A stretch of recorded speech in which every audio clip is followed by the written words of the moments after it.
Bonjour, je m'appelle Violaine Bortolin et je suis doctorante à l'Institut Cochin. Je prépare un doctorat dans le domaine de la biologie médicale. Donc un doctorat, c'est le cursus universitaire qui permet de devenir chercheur en fait. Pour débuter un doctorat, il faut d'abord être titulaire d'un master, puis trouver un financement et un laboratoire d'accueil pour 3 à 4 ans en moyenne. On a une question scientifique à laquelle on va essayer de répondre en mettant en place des expériences, en utilisant différentes techniques et modèles scientifiques pour rendre notre travail un peu plus riche. Et à l'issue de ces 3 ans, on va rédiger une thèse qui va regrouper l'ensemble de nos résultats scientifiques et les discuter par rapport à la bibliographie. Pour ça, tout au long de son doctorat, il faut se garder informé des nouvelles découvertes scientifiques en faisant énormément de bibliographie pour connaître au mieux notre sujet. Et il faut également présenter ces résultats sous forme d'articles scientifiques, donc il faut également publier dans un journal scientifique en étant premier auteur, c'est-à-dire en ayant réalisé la majorité des expériences de l'article. En parallèle, il faut se former un petit peu, donc par exemple à différentes techniques et par des formations qui sont directement liées à notre projet scientifique ou un peu plus transversales qui peuvent nous donner des qualités dont on aura besoin pour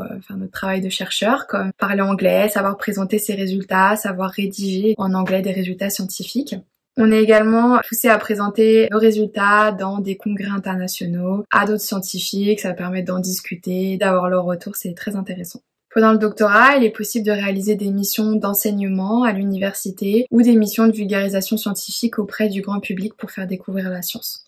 Les doctorants, en général, entre 23 et 30 ans, mais il n'y a pas d'âge limite pour débuter un doctorat du moment qu'on est titulaire d'un master. À l'issue du doctorat, on a le choix de continuer dans la recherche et de réaliser des post-docs, donc des missions de recherche à durée déterminée dans différents laboratoires, ou certains se réorientent pour être consultants dans des startups de biotechnologie, travailler dans les journaux scientifiques et dans l'édition. Il y a différents métiers qui sont accessibles avec des doctorats autres que la recherche.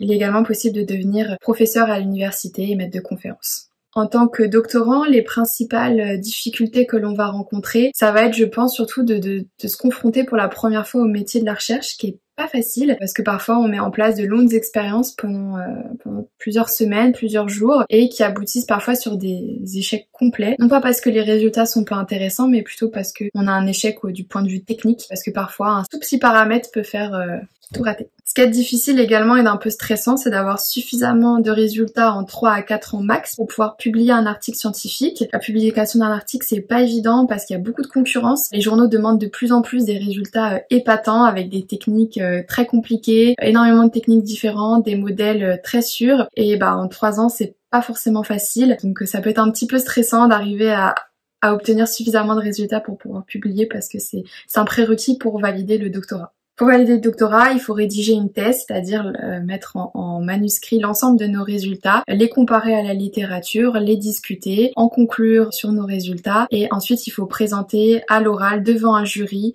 nos résultats de thèse.